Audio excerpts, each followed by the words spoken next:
என் பெயர் சுபலக்ஷ்மி. எனக்கு 20 வயதுதான் ஆகிறது. நான் மிகவும் வசதியான குடும்பத்தை சேர்ந்தவள். எப்போதெல்லாம் என் திருமணம் நடக்கிறதோ அந்த திருமணத்தின் இரவிலேயே என் அப்பா என் கணவனுக்கு 20 லட்சம் ரூபாய் கொடுத்து என் மகளை விவாகரத்து செய்துவிடு என்று சொல்வார். இப்படி நான் பல திருமணங்களை அனுபவித்திருக்கிறேன்.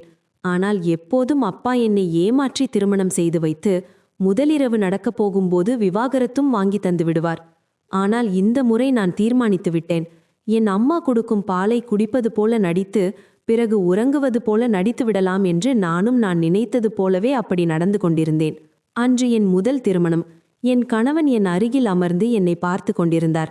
நான் திருமண மேடையில் மணமகளாக அமர்ந்து திருமண சந்தோஷத்தில் மூழ்கியிருந்தேன். எங்களுக்கு திருமணமும் முடிந்தது. பிறகு நான் முதலிரவு அறையில் கட்டிலில் படுத்து உறங்குவது போல என் கணவனை எதிர்பார்த்து கொண்டிருந்தேன். பிறகு என் கணவனும் அறைக்குள் வந்தார். என் கணவன் ஏதாவது பேசுவாரா என்று காத்திருந்தேன். அவர் அப்படியே அமர்ந்து என்னை பார்த்து கொண்டிருந்தார். பிறகு நான் பயந்து போனேன். என் கண்களை திறந்து பார்த்தேன். அவர் என்னை மிகுந்த ஆர்வத்துடன் பார்த்து கொண்டிருந்தார். பிறகு அவர் சொன்னார், லக்ஷ்மி, மிகவும் அழகாக இருக்கிறாய். 2 மாதங்களுக்கு முன்பு நமது நிச்சயதார்த்தம் நடந்தது. உன்னை பார்க்கும் முன் என் அம்மா எனக்கு பல பெண்களை பார்த்து வைத்தார்கள். ஆனால் எனக்கு யாரையும் பிடிக்கவில்லை. உன் போட்டோவை பார்த்தவுடனே நான் உன்னை காதலித்து விட்டேன். நான் நினைத்து கொண்டிருந்தேன், யாராவது இவ்வளவு அழகாக இருக்க முடியுமா என்று என அவர் என்னை பாராட்டி கொண்டிருந்தார். நான் முகத்தில் புன்னகையுடன் அவர் பேசுவதை கேட்டுக்கொண்டிருந்தேன். அவர் தொடர்ந்து பேசிக் கொண்டிருந்தார். லக்ஷ்மி, நான் என் அம்மாவிடம் சொன்னேன், இந்த பெண் எனக்கு மிகவும் பிடித்திருக்கிறது என்று. பிறகு உன் மேலுள்ள ஆசையால் என் அம்மாவிடம் சொன்னேன், நிச்சயதார்த்தத்தை விரைவாக முடித்து விடுங்கள், நான் இனி காத்திருக்க முடியாது என்றேன். பின் என் அம்மாவும் உங்கள் வீட்டில் பேசி நம் இருவருக்கும் 2 மாதத்தில் திருமணமும் நடத்தி வைத்தார் என்றார். பிறகு நான் அவரிடம் சொன்னேன், நான் உங்கள் மனைவியாகிவிட்டேன். ஆனால் இந்த 2 மாதங்கள் எளிதாக கடந்துவிடவில்லை. நான் ஒவ்வொரு நிமிடத்தையும் எண்ணி எண்ணி கடந்திருக்கிறேன். நான் உன்னுடன் தொலைபேசியில் பேசும்போதெல்லாம் உன்னை என்னுடன் அருகில் வைத்து கொள்ள வேண்டும் என்று உணர்ந்தேன் என்றேன். பிறகு அவர் சொன்னார், லக்ஷ்மி, இன்று என் இதயத்தின் அனைத்து ஆசைகளும் நிறைவேறிவிட்டன. ஆனால் வருத்தம் என்னவென்றால் நான் உன்னை அடைந்த மகிழ்ச்சியை சரியாக அனுபவிக்க முடியவில்லை என்றார். அவர் அப்படி சொன்னவுடன் எனக்கு சற்று குழப்பம் ஏற்பட்டது. மேலும் பிரிந்து செல்லும் நேரமும் வந்துவிட்டது என்றார். என் கணவரின் கடைசி வார்த்தைகளை கேட்டு நான் மேலும் குழம்பி போனேன். உடனே நான் அவரிடம் கேட்டேன், நீங்கள் இதை ஏன் சொல்கிறீர்கள்? நாம் எப்போதும் ஒன்றாக இருக்க வேண்டும் என்றேன். உடனே என் கணவர் என்னை கவனமாக பார்த்தார். பிறகு சொன்னார், நான் இந்த அறைக்கு வந்ததிலிருந்து நீ முக்கியமா அல்லது 20 லட்சம் ரூபாய் முக்கியமானதா என்று யோசித்துக் கொண்டிருந்தேன். ஆனால் என் மனம் சொன்னது, 20 லட்சம் என்பது சிறிய தொகை அல்ல. நான் வாழ்க்கை முழுவதும் வேலை செய்தாலும் இந்த தொகையை சேமிக்க முடியாது என்றார். அவர் கூறியதை கேட்டவுடன் எனக்கு ஒன்றுமே புரியவில்லை. பிறகு நான் அவரிடம் கூறினேன், எதுவாக இருந்தாலும் புரியும்படி சொல்லுங்கள் என்று. என் கணவர் தொடர்ந்து சொன்னார், உன் அப்பா நம் திருமணம் முடிந்து விடைபெறும் நேரத்தில் எனக்கு ஒரு ஆஃபர் கொடுத்தார். நீங்கள் என் மகளை விவாகரத்து செய்து அவளை மீண்டும் என் வீட்டில் விட்டுவிட்டால் நான் உங்களுக்கு 20 லட்சம் ரூபாய் தருகிறேன் என்று. என் கணவரின் வார்த்தைகளை கேட்டு நான் மிகவும் கோபமடைந்தேன். நான் சொன்னேன், உங்கள் மனம் சரியாக இருக்கிறதா? என் தந்தை திருமணத்திற்கு எவ்வளவு ஆர்வமாக இருந்தார் என்பது எனக்கு தெரியும். அவர் மிகுந்த கவனத்துடன் என் திருமணத்தை ஏற்பாடு செய்தார். ஏனென்றால் என் அப்பா சொல்வார், லக்ஷ்மி, திருமணம் என்பது வாழ்நாள் முழுவதும் உள்ள பிணைப்பு. அதனால் நான் மிகுந்த யோசனையுடன் உன் திருமணத்தை ஏற்பாடு செய்வேன் என்று என்னிடம் கூறினார். அப்படி இருக்கும் பொழுது என் அப்பாதான் என்னை விவாகரத்து செய்ய விரும்புகிறார் என்று நீங்கள் எப்படி சொல்ல முடியும் என்று நீங்கள் நிச்சயமாக என்னுடன் கேலி செய்கிறீர்கள். ஆனால் நான் உங்களுக்கு தெளிவாக சொல்கிறேன், இந்த வகையான கேலி எனக்கு பிடிக்காது என்றேன். உடனே அவர் சொன்னார், இது உண்மைதான், நான் உங்களை மிகவும் நேசிக்கிறேன். ஆனால் இது கேலி செய்வதற்கான நேரம் அல்ல என்றார். உடனே உங்கள் கேலியால் நான் கோபப்படுவேன் என்றேன். உடனே அவர், லக்ஷ்மி, என்னை மன்னித்துவிடு. எனக்கு உன்னை மிகவும் பிடிக்கும். ஆனால் நான் கட்டாயப்படுத்தப்பட்டேன். அதனால்தான் உன்னை விவாகரத்து செய்கிறேன் என்று என் கணவர் இவ்வாறு சொல்லி விவாகரத்து ஆவணங்களில் கையெழுத்திட்டார். இதை செய்ததும் நான் அதிர்ச்சி அடைந்தேன். நான் கனவில் கூட இப்படி நடக்கும் என்று நினைக்கவில்லை.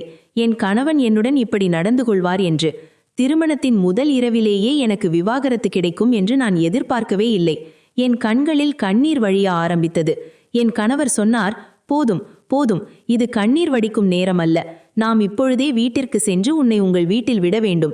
இல்லையென்றால் உன் அப்பா தனது முடிவை மாற்றிக்கொள்ளலாம். அப்படியானால் நான் 20 லட்சம் ரூபாய் பணத்தை இழந்து விடுவேன். நான் இவ்வளவு அழகான மனைவியை இழந்து இந்த பணத்தை சேமித்தேன். இது என் கைகளிலிருந்து நழுவி போகக்கூடாது. விரைவாக எழுந்திடு. நான் உன்னை உன் வீட்டில் விட்டுவிட்டு வருகிறேன் என்றார். அதை கேட்டதும் என்னால் அசையவே முடியவில்லை. ஆனால் என் கணவர் என் கையை பிடித்து என்னை இழுத்து கொண்டு வெளியே அழைத்துச் சென்றார். அவர் காரில் ஏறி என் வீட்டு வாசலில் கொண்டு சென்றார். அவர் கதவு மணியை அழுத்தினார். கதவை என் அப்பா திறந்தார். என் அப்பாவை பார்த்ததும் நான் கண்ணீர் வடிக்க ஆரம்பித்தேன். என் கண்களுக்கு முன்னால் என் அப்பா பணத்தால் நிரப்பப்பட்ட ஒரு சூட்கேஸை என் கணவரிடம் கொடுத்தார். என் கணவர் அந்த சூட்கேஸை எடுத்துக்கொண்டு கிளம்பிவிட்டார். நான் அங்கே கல்லாய் உறைந்து நின்றேன். என் அப்பா என் நெற்றியில் முத்தமிட்டு என்னை உள்ளே அழைத்துச் சென்றார். சோஃபாவில் உட்கார்ந்து நான் அழுது கொண்டிருந்தேன். என் அப்பா சொன்னார், கடவுளுக்கு நான் 1,00,000 முறை நன்றி சொல்கிறேன். உன் வாழ்க்கை பாழாகும் நிலையில் இருந்தது. நான் உன்னை காப்பாற்றினான் என்றார். நான் அழுது கொண்டே சொன்னேன், அப்பா, நீங்கள் ஏன் என்னுடன் இப்படி நடந்து கொண்டீர்கள்? நீங்கள் ஏன் என்னை இப்படி ஒரு பழிக்கு ஆளாக்கினீங்கள்? நான் நினைத்தேன், உங்கள் மகளின் வாழ்க்கையை மேம்படுத்த நீங்கள் எல்லாவற்றையும் செய்வீர்கள் என்றேன். ஆனால் நீங்கள் என் கணவருக்கு பணத்தை கொடுத்து என்னை விவாகரத்து செய்ய வைத்து விட்டீர்கள். இனிமேல் நான் வெளியே எப்படி செல்வேன் என்று அழுது கொண்டே இருந்தேன். பிறகு எனக்கு விக்கல் வந்தது. அப்போது என் அம்மா எனக்கு மஞ்சள் கலந்த பாலை கொண்டு வந்தார். அவர் சொன்னார், என் மகளே, இந்த பாலை குடி, உனக்கு ஆறுதல் கிடைக்கும் என்றார். உடனே நான் சொன்னேன், உங்களது மகள் வாழ்க்கை இப்படியானது உங்களுக்கு கவலை இல்லாமல் என்னை ஆறுதல் படுத்துவதற்கு பதிலாக நீங்கள் எனக்கு மஞ்சள் கலந்த பாலை கொண்டு வந்திருக்கிறீர்கள். என்னிடம் சொல்லுங்கள், இங்கே என்ன நடக்கிறது என்று கோபத்துடன் கேட்க என் அம்மா என்னை 2 கைகளாலும் அணைத்து கொண்டார்.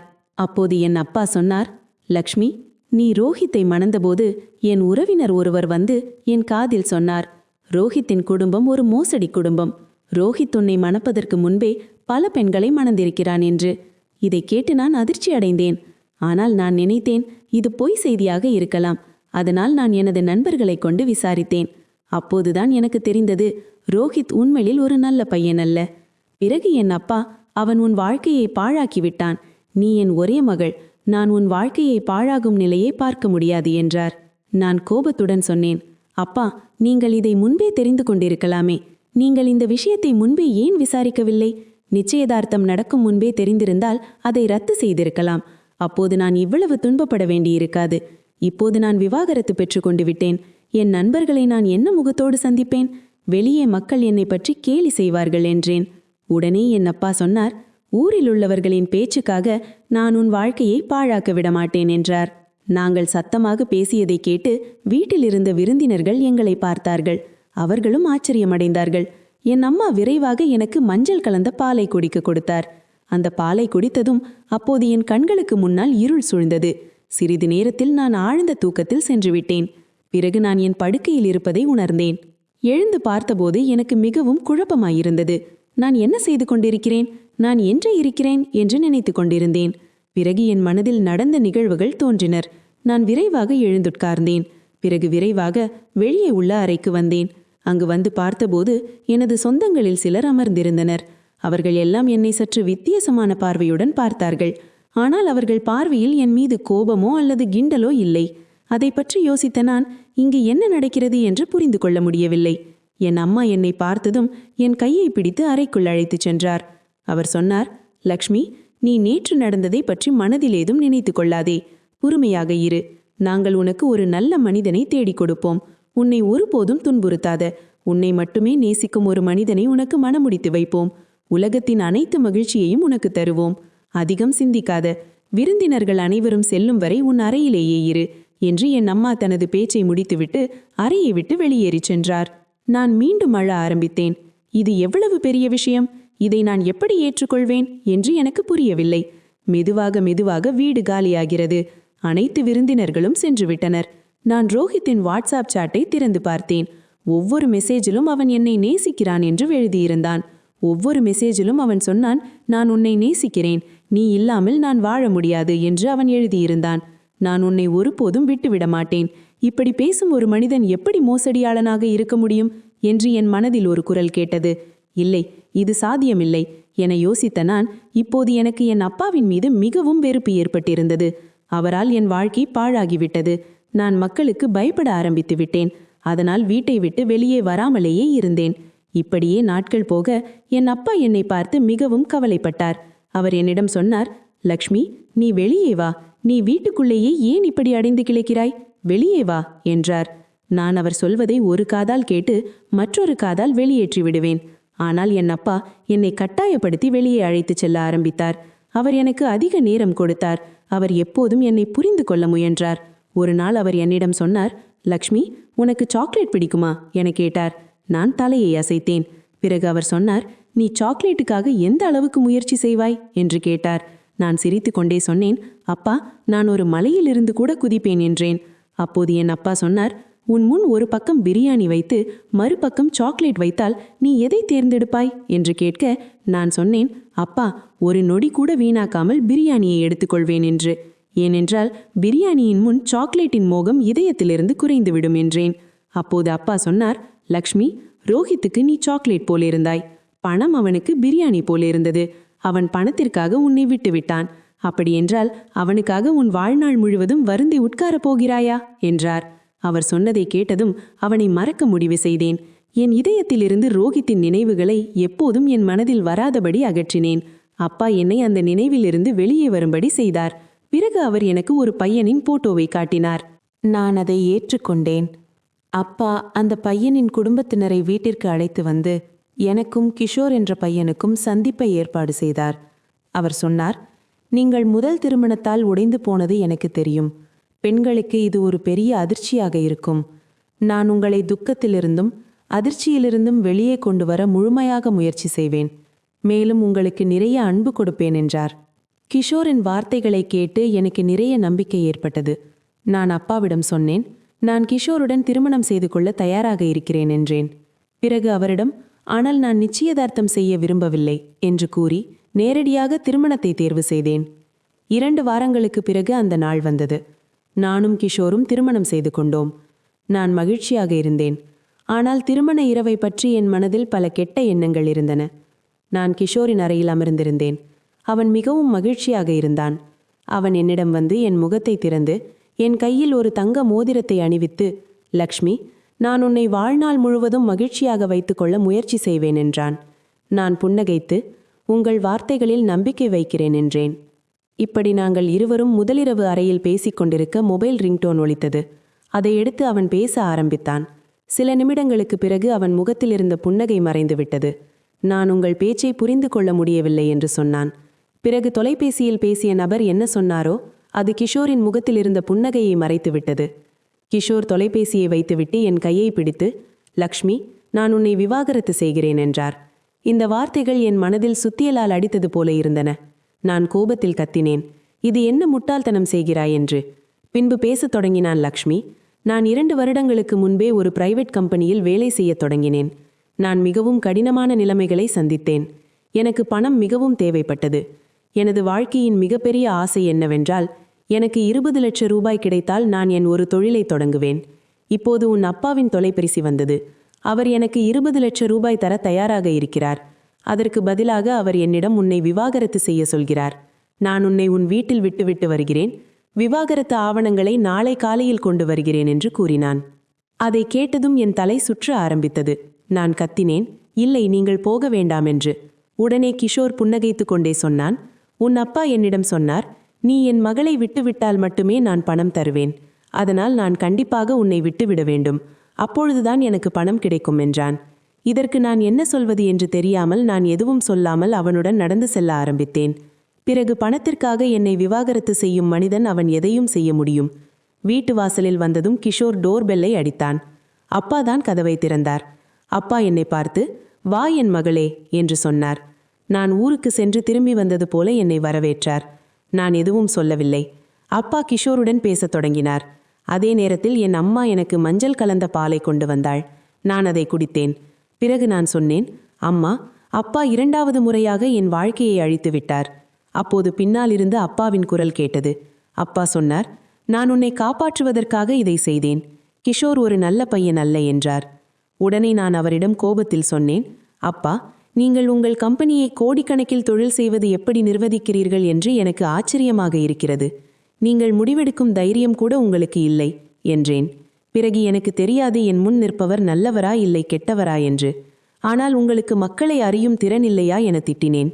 பிறகு என் அம்மா, மகளே, இந்த பாலை குடி, உனக்கு ஓய்வு கிடைக்கும் என்றார். அவரிடம் வேண்டாம் என்று மறுத்தேன். ஆனால் அம்மா வலுக்கட்டாயமாக எனக்கு பால் கொடுத்தாள். அந்த பாலை குடித்ததும் எனக்கு தூக்கம் வந்துவிட்டது. மறுநாள் நான் பயத்துடன் எழுந்தேன். பகல் வரை நான் தூங்கினேன். எழுந்தபோது என் வீட்டு வேலையாட்கள் என்னை வித்தியாசமான பார்வையில் பார்த்து கொண்டிருந்தார்கள். எனக்கு என்ன நடக்கிறது என்று புரியவில்லை. நான் எங்கும் வெளியே செல்லாமல் என் அறையிலேயே தனிமையில் எழுந்தேன். நான் யாருடனும் பேசவில்லை. இப்படியே நாட்கள் மிக மோசமாக போய்க் கொண்டிருந்தது. பின்பு அப்பா என்னிடம் வந்து பேச ஆரம்பித்தார். எத்தனை நாட்கள் ஆகிவிட்டன, நீ வெளியே வருவாய் என்று காத்திருந்தேன். எங்களுடன் தயவு செய்து வெளியே வந்து பேசு. நீ ஏன் எங்களிடமிருந்து தூரமாயிருக்கிறாய் என்றார்.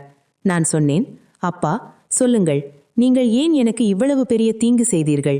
அவர்கள் ஏன் என்னை விவாகரத்து செய்ய வைத்தீர்கள்? பிறகு அப்பா, சில நேரங்களில் ஒருவர் தனது குழந்தைக்காக கசப்பான மருந்தை குடிக்க வேண்டியது இருக்கும். இந்த உலகில் யார் தனது குழந்தையை கடினமான சூழ்நிலைகளில் வைப்பார் என்றார். பிறகு நான் என் அப்பாவிடம், தயவு செய்து இனிமேல் என் உணர்வுகளுடன் யாரும் விளையாடாதீர்கள் என்றேன். அப்பா என் வார்த்தைகளை கேட்டு சொன்னார், ஆம் மகளே, நான் இனிமேல் உன்னை தொந்தரவு செய்ய மாட்டேன். உன் விருப்பப்படி நீ இந்த வீட்டில் வாழலாம் என்றார். அந்த நாளிலிருந்து நான் அப்பா அம்மாவுடன் உட்கார்ந்து சிரிக்கவும் பேசவும் ஆரம்பித்தேன். ஆனால் இன்னும் பல கேள்விகள் என் மனதில் இருந்தன. என் அப்பா ஏன் அவர்களிடம் என்னை விவாகரத்து செய்ய சொன்னார்? என் 2 கணவர்களும் கெட்டவர்களா? அவர்கள் கெட்டவர்களாக இருந்தால் அப்பாவுக்கு முன்பே இதை பற்றி தெரியாதா? திருமண இரவிலேயே அப்பாவுக்கு கனவு வந்ததா என் கணவர்கள் கெட்டவர்கள் என்று? அதனால் திருமண இரவிலேயே விவாகரத்து செய்தாரா? சரி, இதையும் சரி என்று வைத்துக்கொள்வோம். ஆனால் அப்பா ஒவ்வொரு முறையும் 20 லட்சம் போன்ற பெரிய தொகையை கொடுத்து விவாகரத்து செய்தாரே, ஏன்? இந்த கேள்விகளால் என்னால் இரவு முழுவதும் தூங்க முடியவில்லை. நான் இந்த கேள்விகளில் சிக்கியிருந்தேன். ஒரு முறை நான் அறையில் உட்கார்ந்து இதை பற்றி சிந்தித்துக் கொண்டிருந்தேன். அப்பா என்னிடம் சொன்னார், நான் உன் 3வது திருமணத்தை செய்து வைக்க விரும்புகிறேன் என்று. அப்பாவின் வார்த்தைகளை கேட்டு நான் கோபத்தில் வெடித்தேன். நான் கோபத்தில் பைத்தியம் போல ஆகிவிட்டேன். நான் அப்பாவிடம் சொன்னேன், இல்லை அப்பா, என் வாழ்க்கையுடன் விளையாட உங்களுக்கு எந்த உரிமையும் இல்லை. நீங்கள் மீண்டும் மீண்டும் என் உணர்வுகளை புண்படுத்துகிறீர்கள். நான் இனி முகத்தை காட்டும் தகுதியற்றவளாகிவிட்டேன். உடனே அப்பா என்னிடம் சொன்னார், இந்த முறை மட்டும் சரி. இந்த முறை நான் உனக்கு மிகவும் நல்ல பையனை தேடியிருக்கிறேன். அவன் மிகவும் நல்லவன். உன்னை எப்போதும் மகிழ்ச்சியாக வைத்திருப்பான். இந்த முறை மட்டும் உன் அப்பாவின் வார்த்தைகளை கேள் மகளே. நான் சொன்னேன், இல்லை அப்பா, இப்போது யாராவது ஒரு பையன் வானத்திலிருந்து இறங்கி வந்தாலும் கூட நான் 3வது திருமணம் செய்து கொள்ள மாட்டேன் என்றேன். அப்பா என் முன் கைகளை கூப்பி உட்கார்ந்தார். கண்ணீர் வடித்தார். நான் உன்னை சோகமாக பார்க்கும்போதெல்லாம் என் இதயம் உடைந்து போகிறது. என் குழந்தை, நீ என்னை மன்னித்துவிடு. இந்த ஒரு முறை திருமணத்திற்கு சம்மதம் சொல் என்றார். நான் உன்னை இப்படி சோகமாகவும் கவலையாகவும் பார்த்து கொண்டிருந்தால் ஒரு நாள் நான் என் உயிரையே விட்டுவிடுவேன் என்றார். அப்பாவின் வார்த்தைகளை கேட்டு நான் பயந்து விட்டேன். நான் சொன்னேன், இல்லையப்பா, நீங்கள் இப்படி பேசக்கூடாது. என் வார்த்தைகளை கேட்டு அப்பா சொன்னார், அப்படியானால் நீ திருமணத்திற்கு ஆம் என்று சொல் என்றார். அப்பாவின் வற்புறுத்தலால் நான் வேறு வழி இல்லாமல் ஆம் என்று சொன்னேன். நான் 3வது திருமணத்திற்கு தயாராகிவிட்டேன். ஆனால் அது ஒரு கட்டாய கல்யாணம். அதை நான் ஏற்றுக்கொண்டேன். என் 3வது திருமணமும் நடந்தது. ஆனால் என் 3வது திருமணமும் என் முந்தைய 2 திருமணங்கள் போலவே முடிந்தது. என் 3வது கணவனும் திருமண இரவிலேயே என்னை விவாகரத்து செய்து என்னை என் வீட்டிற்கு அனுப்பிவிட்டான். என் அப்பா அவனுக்கும் 20 லட்சம் கொடுத்தார். நான் கோபத்தில் பைத்தியம் போல ஆகிவிட்டேன். எனக்கு என்ன செய்வது என்று புரியவில்லை. என்னால் எதையும் சிந்திக்க முடியவில்லை. எனக்கு தோன்றியது இந்த முழு உலகத்தையும் அழித்துவிட வேண்டும் என்று. இப்போது நான் என் அம்மா அப்பாவை வெறுக்க ஆரம்பித்து விட்டேன். என் அப்பா என் வாழ்க்கையில் இப்படி தவறு செய்தால் என் அம்மா அவரை ஏன் தடுக்கவில்லை? மாறாக அவள் ஒவ்வொரு முறையும் எனக்கு மஞ்சள் கலந்த பாலை கொண்டு வந்து கொடுக்கிறாள் என்று யோசித்தேன். இப்போது 1 மாதம் கடந்தது. என் அப்பா எனக்கு 4வது திருமண ஏற்பாட்டை பற்றி பேச ஆரம்பித்தார். நான் கோபத்தில் பைத்தியம் போல ஆகிவிட்டேன். நான் அப்பாவிடம் சொன்னேன், இனிமேல் நான் உங்கள் வாயில் இந்த வார்த்தைகளை கேட்க மாட்டேன். என் அப்பா கைகளை கூப்பி சொன்னார், மகளே, இந்த முறை மட்டும் சம்மரி. இந்த பையன் மிகவும் நல்லவன். உடனே நான், இல்லை இல்லை, இது சாத்தியமில்லை. நான் உங்கள் எந்த வார்த்தையும் கேட்க மாட்டேன். என் வார்த்தைகளை கேட்டு அப்பா சொன்னார், சரி, என் மகளின் வாழ்க்கையை சந்தோஷமாக வைக்காமல் நான் மட்டும் எப்படி சந்தோஷமாக வாழ முடியும்? நான் உன் அம்மாவை விவாகரத்து செய்து என்னை நானே தண்டித்துக் கொள்கிறேன் என்று என்னிடம் மிரட்டுவது போல பேசினார். நான் அவர் பேசுவதை கேட்டுக்கொண்டே எப்போதும் அப்பாவை பார்த்து கொண்டிருந்தேன். அப்பா உண்மையிலேயே என்னை அவ்வளவு நேசித்தார்களா அல்லது என்னை பிளாக்மெயில் செய்ய வேண்டும் என்று நினைத்தார்களா? நான் மீண்டும் கட்டாயத்தில் சம்மதிப்பதற்கு முன்பு நான் பயந்தேன். விரைவில் எனது திருமணம் நடந்தது. திருமணத்திற்கு முன்பு நான் பையனின் போட்டோவை மட்டுமே பார்த்திருந்தேன். அப்பா சொன்னார்கள், நீ அவர்களை சந்திக்க வேண்டுமென்றால் சொல்லும்மா, நான் ஏற்பாடு செய்கிறேன் என்றார். ஆனால் நான் அதை மறுத்துவிட்டேன். ஏனென்றால் திருமணம் முடிந்துவிடும் என்று எனக்கு தெரியும். என் திருமணம் நடந்தது. நான் என் 4வது கணவரின் மணவரையில் அமர்ந்து என் கணவர் வருவதற்காக காத்திருந்தேன். அவர் வந்து என்னை ஏன் விவாகரத்து செய்ய வேண்டுமென்று யோசித்துக் கொண்டே இருந்தார். என் கணவர் நவீன் வந்து என்னிடம் சொன்னார், லக்ஷ்மி, நான் உன்னிடம் உன் 3 முறை விவாகரத்து ஏன் நடந்தது என்று கேட்க மாட்டேன். நான் உன்னை மனதார ஏற்றுக்கொண்டேன் என்றார். நவீனின் வார்த்தைகளை கேட்டு நான் புன்னகைத்து சொன்னேன், கவலைப்படாதே, சிறிது நேரத்தில் உனக்கு தெரிந்துவிடும் என் 3 முறை விவாகரத்து ஏன் நடந்தது என்று. எப்போது எங்கள் அறை கதவை யாரோ தட்டினார்கள். நவீன் எழுந்து கதவை திறந்தார். நான் துடித்த இதயத்துடன் வரவிருக்கும் நேரத்திற்காக தயாராகிக் கொண்டிருந்தேன். சிறிது பயத்துடன் நவீன் உள்ளே வந்து சொன்னார், லக்ஷ்மி, உன் அப்பா ஒருவரை அனுப்பியிருக்கிறார்கள். அவர் சொல்கிறார், நான் உன்னை விவாகரத்து செய்தால் அவர் எனக்கு 20 லட்சம் ரூபாய் தருவாராம். ஆனால் நான் சொல்லிவிட்டேன், இந்த பண ஆசைக்காக நான் என் மனைவியை விவாகரத்து செய்ய விருப்பமில்லை என்றார். இந்த வார்த்தைகள் என்னை மிகவும் உணர்வு பூர்வமாக்கியது. நான் நவீனிடம் சொன்னேன், நவீன், நான் அறியவில்லை என் அப்பா ஏன் என் விவாகரத்து செய்ய சொல்கிறார் என்று. மேலும் ஒவ்வொரு முறையும் 20 லட்சம் கொடுக்குகிறாராம். ஆனால் நான் உண்மையை அறிய விரும்புகிறேன். எனக்கு இதை பற்றி தெரிந்து கொள்ள உதவி செய்யுங்கள். எனவே நீங்கள் என்னை என் வீட்டிற்கு அழைத்துச் சென்று என் அப்பாவிடம் சொல்லுங்கள், நீங்கள் என்னை விவாகரத்து செய்துவிட்டீர்கள் என்று. நவீன் என் வார்த்தைகளை ஏற்றுக்கொண்டார். என்னை என் பெற்றோரின் வீட்டிற்கு அழைத்துச் சென்றார். வீட்டிற்கு வந்தபோது எல்லாம் முன்பு போலவே இருந்தது. நவீன் அப்பாவுடன் பேசிக் கொண்டிருந்தார். நான் அழுது கொண்டிருந்தேன். என் அம்மா எனக்கு மஞ்சள் கலந்த பால் கொண்டு வந்தார்கள். நான் பாலை ஒரு பாத்திரத்தில் ஊற்றி ஒரு பூந்தொட்டியில் கொட்டிவிட்டு சோகமாக இருப்பது போல் நாடகமாட ஆரம்பித்தேன். சுமார் 10 நிமிடங்கள் கழித்து என் வீட்டில் நிறைய பேர் வந்துவிட்டனர். முதலில் ஒரு நர்ஸ் வந்தாள். அவள் என்னை பரிசோதித்து, அவருக்கு மனநிலை சரியில்லை, சிறிது ஓய்வு தேவை என்று சொன்னாள். பிறகு ஒரு வக்கீல் வந்தார். வக்கீலுக்கு முன்பாக என் அப்பா நர்ஸ் சொன்ன வார்த்தைகளை மீண்டும் சொன்னார்கள். நர்ஸும் அதே விஷயங்களை வக்கீலிடம் சொன்னாள். பிறகு வக்கீலுக்கு முன்பாக நவீனை அழைத்து வந்தார்கள். நவீன் சொன்னார், வக்கீல் சார், நான் அறைக்குள் நுழைந்தவுடன் அவள் என் மீது தாக்குதல் தொடங்கினாள். என் முன் வேகமாக கத்தினாள். என்னை விவாகரத்து செய்துவிடு, இல்லையெனில் நான் உன்னை கொன்று விடுவேன் என்றாள். இதை சொல்லிவிட்டு மீண்டும் நவீன் மூச்சு விட்டு, வக்கீல் சார், இவை அனைத்தும் என் மாமனார் என்னை உங்களிடம் இப்படி கூறச் சொன்னார் என்றார். என் மனைவி முற்றிலும் நல்லவள். நான் அவளை விவாகரத்து செய்ய விரும்பவில்லை. இவை அனைத்தும் அவர்களின் சதி என்றார்.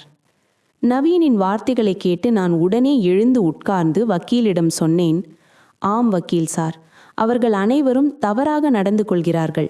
நான் முற்றிலும் நன்றாக இருக்கிறேன். எனக்கு முன்பாக 3 முறை விவாகரத்து நடந்துள்ளது. இவர்கள் எனக்கு எதிராக ஒரு சதி திட்டம் தீட்டுகிறார்கள். என் வார்த்தைகளை கேட்ட வக்கீல் சொன்னார், இது ஒரு சதி என்று என்னால் புரிந்து கொள்ள முடிகிறது. ஏனென்றால் உங்கள் தந்தை உங்கள் பெயரில் அதிகமான சொத்துக்களை மாற்றிவிட்டார். அவர்களின் நோக்கம் என்னவென்றால் இந்த அனைத்து சொத்தும் உங்கள் பெயரில் மட்டுமே உள்ளது. அதனால்தான் உங்கள் தந்தை இப்படி ஒரு விளையாட்டை விளையாடுகிறார் என்றார். வக்கீலின் வார்த்தைகளை கேட்டு நான் திகைத்து போனேன். சிறுவயதிலிருந்து என் அப்பாவை நான் மிகவும் நேசித்தேன். ஆனால் அவர் என் அப்பா அல்ல. மாறாக அவர் என்னை மனநலம் பாதிக்கப்பட்டவளாக மாற்ற முயற்சித்து கொண்டிருந்தார். நான் அழுது கொண்டே என் அம்மாவிடம் சொன்னேன், அம்மா, இவர் என் உண்மையான தந்தை இல்லையா என்று கேட்டேன். அவர் என் உண்மையான தந்தை அல்ல. ஆனால் நீ என் உண்மையான அம்மா. நீங்கள் என் சொந்த அம்மாதானே. பிறகு நீங்கள் ஏன் என்னுடன் இப்படி நடந்து கொண்டீர்கள்? என் அப்பாவை இந்த தவறான செயலை செய்யாமல் தடுக்க ஏன் முயற்சிக்கவில்லை என்றேன். என் வார்த்தைகளை கேட்டு என் அம்மா மௌனமாக இருந்தாள். ஆனால் வக்கீல் சொன்னார், நான் உனக்கு சொல்கிறேன் லக்ஷ்மி, உன் அம்மா உன் உண்மையான தந்தை. இருந்தும் இந்த மனிதரை காதலித்து வீட்டை விட்டு ஓடி திருமணம் செய்து கொண்டார்கள். உன் தந்தை இந்த அதிர்ச்சியில் இறந்து விட்டார். உன் பெயரில் இந்த சொத்துக்கள் அனைத்தையும் மாற்றம் செய்துவிட்டு போனார். உன் அம்மாவின் கண்களில் இன்னும் இந்த மனிதரின் காதல் திரை உள்ளது. அதனால்தான் அவர்கள் இப்படி செய்கிறார்கள். நான் விம்மி விம்மி அழுதேன். நவீன் என்னை அன்பாக அரவணைத்தான். இன்று நான் இந்த பெரிய உலகில் தனியாக உள்ளேன். என் தந்தை ஏற்கனவே இறந்துவிட்டார். ஆனால் என் சொந்த அம்மாவும் இப்போது என் மனதிலிருந்து இறந்துவிட்டார். பிறகு நான் என் அம்மா மற்றும் தந்தை மீது மோசடி வழக்கு பதிவு செய்தேன். பிறகு மோசடி வழக்கின் மூலம் எனது அம்மாவும் அப்பாவும் கைது செய்யப்பட்டு சிறையில் அடைக்கப்பட்டனர். இத்துடன் கதை முடிந்தது. கதை பிடித்திருந்தால் லைக் செய்யவும், மறக்காமல் சேனலை சப்ஸ்கிரைப் செய்யவும்.